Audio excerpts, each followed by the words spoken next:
Video to finally explain like why I hate Prophecy so much, because I bitch about Prophecy a lot, but I don't think anybody really knows my reasoning behind it. It's not because the deck's like overpowered or whatever, because I'll never hate a deck or tell someone not to play a deck because it's overpowered, because that's Yu-Gi-Oh! And there's always an overpowered deck, like every format. So I just want to clear it up. The reason I don't like Prophecy is because it's for the same reason that like Konami has said in articles that they hate OTKs. It takes away player interaction, and when you take away player interaction, you take away skill in the game. And by player interaction, that light is fucking blinding me. By player interaction, I mean like, you know, you go on your turn, and during the middle of your turn, your opponent can respond. They can usually have a response to whatever setup you've generated, and it's basically blow for blow, play by play. You always, you know, at least have an attempt to counter the other person. Okay, the way Prophecy plays, there's no player interaction. It's almost like playing something like Chainburn. You don't have player interaction. You're solitaring.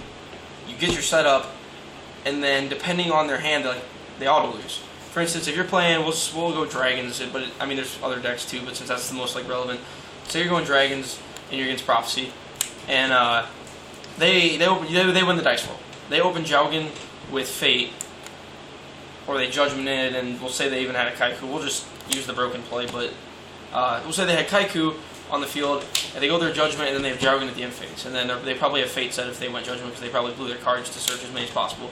So if they have that, you automatically have like about 75% of your deck just locked off. You don't have a chance to respond. You don't have a chance to intervene in what they're doing, or even try to react, because of the way the deck mechanic works and how the function of the deck plays out. It's not you, like, you can't play out of it. No amount of your skill can stop the fact that you might have drawn like 5 big dragons and just something irrelevant. You can't do anything about that. And so you find yourself scooping, which, I mean, it's the same thing in game 2 when, you know, you go to side in your Eradicator. Like, they can just auto lose, but I mean, unfortunately that's what you have to do to play against the deck.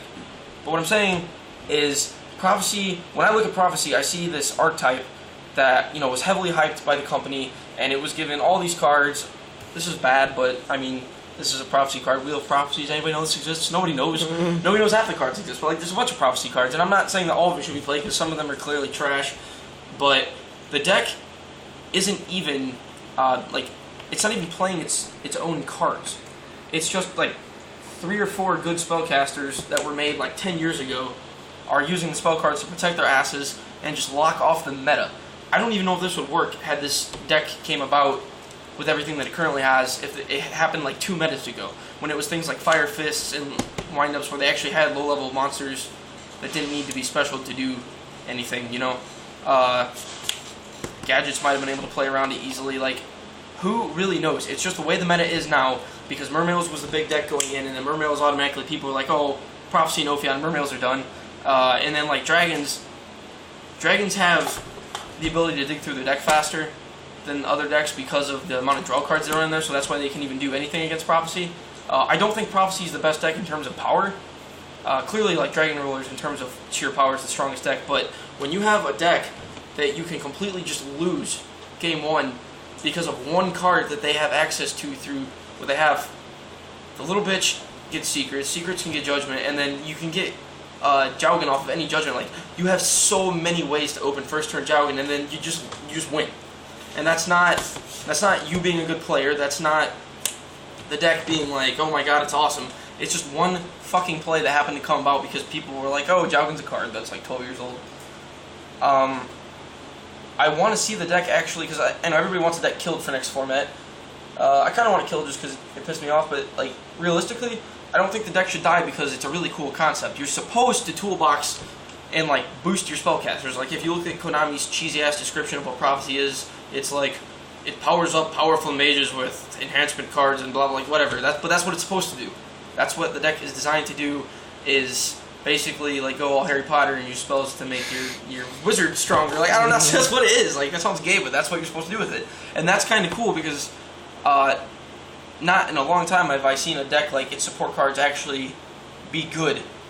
It's usually just, you know, like a skeleton of the monsters for like, you know, the archetype, and then generic like Compulse, Mirror Force for your traps. But like, this deck actually has its own unique support and like power boosting mechanic and that's cool. But like nobody sees, you don't see Prophecy like the deck itself actually play. You see Jowgen and Kaiku with a shit ton of cards protecting them and locking off other decks. I have no problem with Priestess, Injustice, and all those other cards being in the deck and being able to be toolboxed, because then you could actually interact with the deck and play against it. But right now you're playing solitaire. They go game 1, they go Jowgen, you lose. You go game 2, you Eradicator, you win, and then game 3 is just up in the air because of the side deck. So it's just, I don't know. That's why I don't like the deck. It has nothing to do with the fact that it's like super powerful or anything like that. That's cool. There should always be like a top 2 or 3 decks in a format, because that's what makes formats more skill based. Because then not only is it like an uphill battle against those decks, it's also an uphill battle for those decks, because they have to worry about the mirror matches, they have to worry about the side decks, and it's actually better than having a bunch of random decks run around, as much as people love that. The only problem is we're in this like rock paper scissors format where you can just lose before you can get a chance to respond, and that's not how this game should be played. So that's my problem with Prophecy. It has nothing to do with everyone. Everybody hates Fate and all those cards, and everybody hates Judgment, but it's not the amount of broken cards they have access to. It's the fact that there is 0 player interaction with that deck unless they open a bad hand, which they rarely do because it's frighteningly consistent. So that's basically my analysis on that deck. Hopefully next format, people play the deck still, but in some version that it's actually, was intended to be played in. So that's it.